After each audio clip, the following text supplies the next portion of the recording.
All praise be to the Most High Yah, the God of Abraham, Isaac, and Jacob. Father, Yah, please guide me by way of your Holy Spirit. Lead me by your word. Please, Father, let this message go to all four corners of this earth. In the name of your precious Son, our Lord, our King, and our Savior, King of kings, Lord of lords, Jesus Christ, a.k.a. Yahushua HaMashiach. It is so, so be it.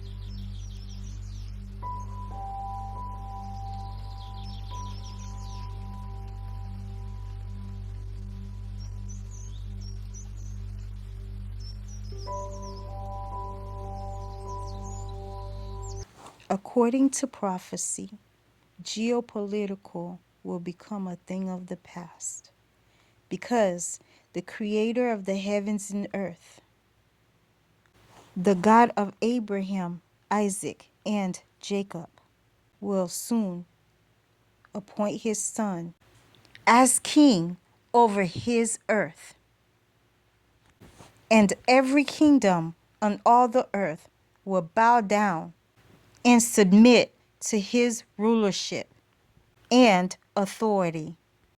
Prophétie parle lan Bible la et li di que monde lan boal gouverner par un nouveau gouverne. C'est pas géopolitical, c'est un spirituel gouvernement créateur le monde à le ciel qui c'est créateur Yah, Dieu Abraham, Dieu Isaac, Dieu Jacob, qui appoint petit garçon le fils Jésus-Christ de Nazareth comme roi des rois, sous tout roi sous la terre.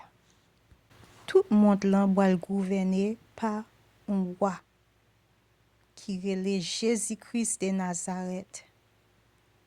Toute autorité, c'est pour lui. Oui, elle, c'est une prophétie. La Biblia dit, c'est que Creador accomplia, estable nuevo gobierno todos mundos sur la tierra. Jesús Cristo, reinos todos mundo, su todos países, si todos mundos, Creador accomplia, espíritu dominación, reino de Dios. Selon des prophéties, la Bible affirme que le Créateur a établi un nouveau gouvernement sur la terre. Oui, l'a accompli un spirituel gouvernement que l'homme en le monde entier a servi elle en esprit ni en vérité.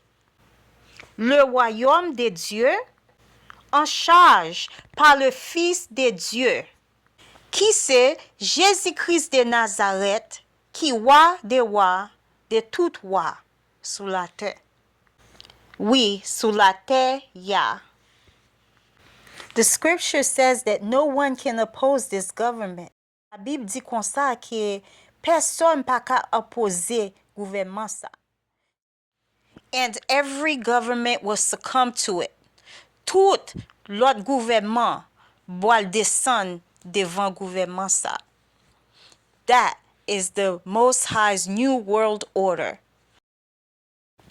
Eventually, the world will be governed by a spiritual government, by the Creator, whom He has placed His Son in authority to rule as King over heaven and earth.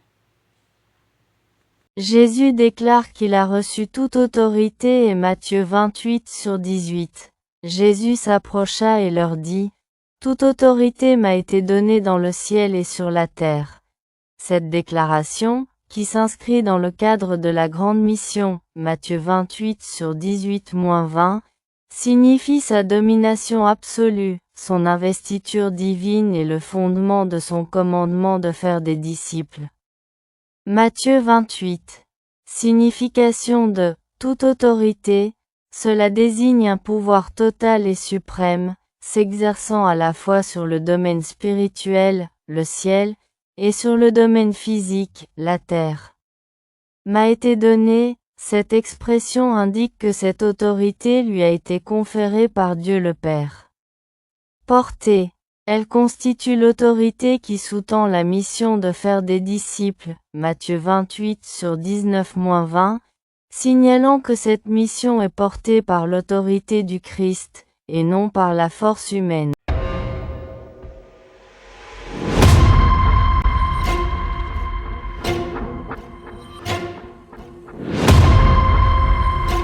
Where Jesus declares he has been given all authority is Matthew chapter 28 verse 18, ESV. And Jesus came and said to them, all authority in heaven and on earth has been given to me.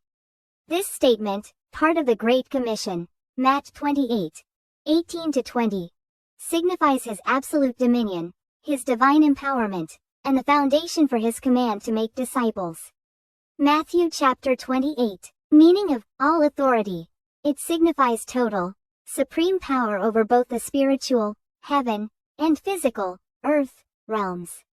Has been given. This phrase indicates that this authority was conferred upon him by God the Father. Significance. It serves as the authority behind the mission to make disciples. Matthew chapter 28 verses 19-20. Indicating that the mission is powered by Christ's authority, not human strength. Other related verses. John chapter 17 verse 2 mentions that Jesus was given authority over all flesh. Daniel chapter 7 verse 14 prophesies that one like a son of man would be given dominion, glory, and a kingdom.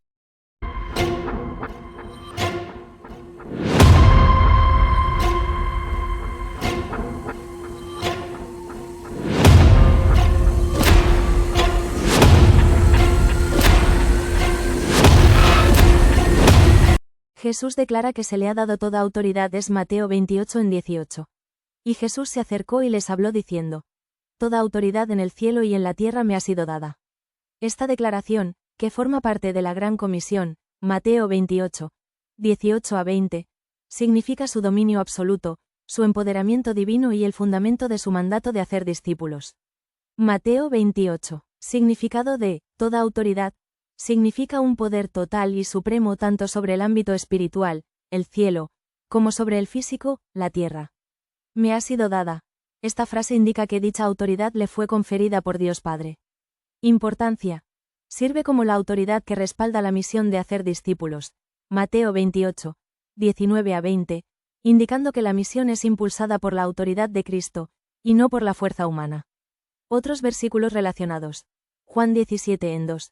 Menciona que a Jesús se le dio autoridad sobre toda carne. Daniel 7:14 de la mañana.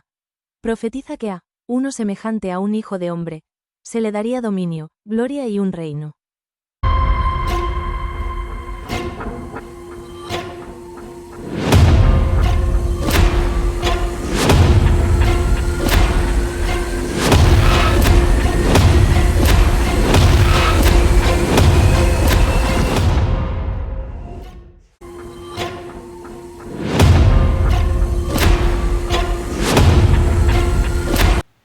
Jésus déclaré, li recevoir toute autorité. Dans Matthieu 28:18. Jésus proche bon côté yo, li dit yo, moi recevoir tout pouvoir dans ciel là, ak sous la terre. OK? Écoute, tendez. Et tendez bien. Jésus proche bon côté yo, li dit yo, moi recevoir tout pouvoir dans ciel là ak sous la terre. Déclaration ça qui fait grand partie commission Matthieu 28 dans chapitre 18 jusqu'à 20 signifie domination absolue, pouvoir divin li ak fondation commandant li pour faire disciples. Matthieu 28 Signification toute autorité li signifie pouvoir total. Supreme sous tout des domaines. Spirituel dans ciel la, ak physique sous la terre. Yo te bali. Physique ça, avec spirituel autorité ça, c'est bon Dieu papa li, créateur ya, qui gen tout pouvoir, qui gen toute autorité sur toutes les choses, ni dans le ciel, ni sous la terre, qui bali li. Ok? Mais signification ça, li servi comme autorité divine dans toute dimension pour former disciples yo et pour l'accomplir tout plan papa li sous la terre. En mission pour établir royaume papal sous la terre, même Jean dans le ciel là. Jésus recevra autorité sur tout le monde, sur toute chose, sur toute bête, sur toute physique et spirituelle, dans le ciel ni sous la terre. Ali Jean 17:2, ok, qui parlait des missions que Jésus te recevoir toute autorité sur tout le monde, sous la terre. Ali Daniel 7:14, qui parlait de prophétie. Yon moun qui tan kou yon petit garçon l'homme boal recevoir domination, gloire ak yon royaume. Encore, écoute bien. C'est Jésus-Christ de Nazareth k'ap domine dans ciel la ni sous la terre. Qui roi de roi sous tout roi. Oui, il c'est roi tout roi. Et domination dans ciel là. Elle a autorité sous la terre tout. Écoute bien. Yon prophétie qui yon moun qui tan kou yon petit garçon l'homme boal recevoir domination, gloire ak yon royaume. OK, continuez li Luc chapitre 10 verset 19, continuez qui déclarait que Jésus bay disciple yo autorité sous la terre tout. So, qui ça vle di? Ça vle di comme disciple bon Dieu. OK, comme disciple Jésus-Christ de Nazareth, nous gen autorité sous la terre. OK? Nous gen autorité pour nous marcher sous scorpion, sous nous marcher sous serpent. Nous gen autorité sous la terre à cause de Jésus-Christ de Nazareth qui ban nous autorité ça.